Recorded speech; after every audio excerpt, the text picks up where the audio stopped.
நம்மள்ல நெறைய பேருக்கு கிச்சன் எப்பவுமே சுத்தமா இருக்கணும்னு ஆசை இருக்கும். ஆனா நெறைய நேரம் சோம்பேறித்தனம் தடுத்துரும். ஸோ சமைச்சா போதும் டக்கு டக்குன்னு முடிச்சு விட்டுருவோம். அதுக்கப்புறம் டீப் கிளீனிங் பண்ணி அதில இறங்குனா போதும். நெறைய வொர்க் இருக்கிற மாரி இருக்கும். அதுக்கு பதிலா டெய்லி ஏதாவது கிளீனிங் ரொட்டீன அப்பப்போ பார்த்துட்டோம் அப்டின்னா, நம்மளுக்கு டீப் கிளீனிங் அதிகமா தேவைப்படாது.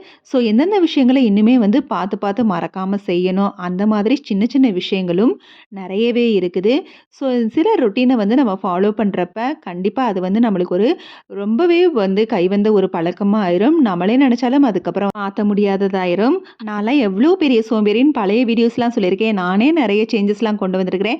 கண்டிப்பா சில ரொட்டீன உங்களாலயும் ஃபாலோ பண்ண முடியும். நம்மள்ல நெறைய பேர் இல்ல, ஒரு சில பேருக்கு இந்த சோம்பேறித்தனம் இருக்கலாம். ஸோ அந்த மாரி உள்ளவங்கலாம் எந்தெந்த டிப்ஸ ஃபாலோ பண்ணலாம் அப்படிங்கிறதையும், அது மட்டும் இல்லாம கிச்சன்ல மறக்காம ஃபாலோ பண்ண வேண்டிய சின்ன சின்ன விஷயங்களையும் கீழ குடுத்துருக்க லாங் வீடியோ லிங்க்ல இருக்குது. கண்டிப்பா உங்களுக்கு அந்த வீடியோ யூஸ்ஃபுல்லா இருக்கும். விருப்பம் இருந்தா செக் பண்ணி பாருங்க. வீடியோ பிடிச்சிருந்தா லைக் பண்ணி ஷேர் பண்ண மறக்காதீங்க. Okay, bye. தேங்க்ஸ் ஃபார் வாட்சிங்.